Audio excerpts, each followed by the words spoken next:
based on solidarity, open source software, sustainable modes of transport, and shared responsibility within the community.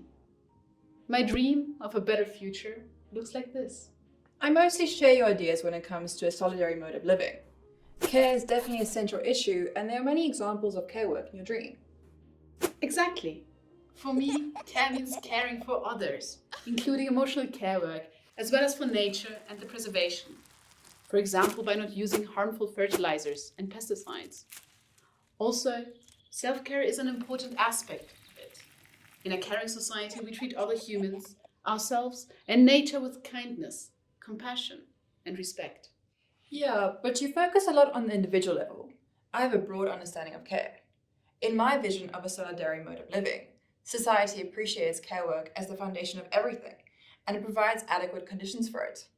This includes a collective approach to kindergartens, old age homes, schools, and hospitals, as well as good working conditions for the people who work within them. It means that people have the time to share the workload of care more equally and appreciate it. That's only possible if we reduce paid labor, as in my dream. In my utopia, we agree that we only produce, buy, and own what we need for a sufficient life. I guess it's a necessity to reduce production and consumption due to planetary boundaries. Yet, I'm not sure I would include sufficiency in my personal utopia. I think I'd miss out on a lot. I think we need to look at it from a different angle. What will we miss if we continue with our current lifestyle? We miss out on time for care, deep relationships, clean air, clean water, sufficient sleep, relaxation, doing nothing at all, health, well-being, healthy soils, climate stability, social security, self-development, doing the things you really want to do, kindness and compassion, community and cooperation, participation in political processes. I never thought of it that way. We will gain so much when changing our current lifestyle. On a societal level, this necessary turn towards sufficiency is called degrowth. It means we actually decide together which aspects of the economy we really need to grow and which we'd rather see shrink. To ensure a secure and good life, we still need infrastructure and certain goods. Like in the co-housing project, the people living there also need access to water, energy, medical services, and more. Does that mean we still need corporations to provide these services? I don't think so.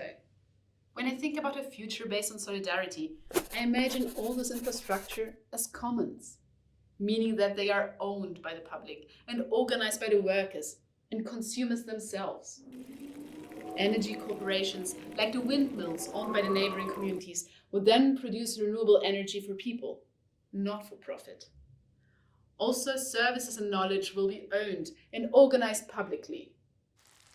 In my dream, that's the approach to water irrigation, for example, which is then available to small-scale farmers all over the world, without copyright or patents. Shared responsibility for our basic infrastructure sounds good, but also as a starting point for many conflicts and discussions. Maybe. My vision for a solidary mode of living is not a world without conflict, but we will learn new ways of dealing with disagreements. Discussions and finding consensus are an essential part of democracy, and this would happen on all levels of society. To sum up our guiding principles for solidary mode of living, there is the logic of care for people and the planet, because as humans we depend on each other, and sufficiency, as we currently lack the wrong things. Commoning for collectively owned and organized infrastructure, and democratization of decision-making to ensure that all voices are being heard. These ideas are actually not new. There are various concepts around the world that imagine a good life for all and share similar values and ideas. Sure thing. We didn't invent all of this out of nothing. And what's important, we need to stabilize the system on a long-term scale. That's why a solidary mode of living must be rooted in new daily routines, as well as infrastructure and institutions that enable behavior based on solidarity. Systemic changes are needed to reevaluate care work, rethink wealth, give power to the people, and achieve a good life for all. Sounds like a dream worth working on. Well then, let's make it a reality.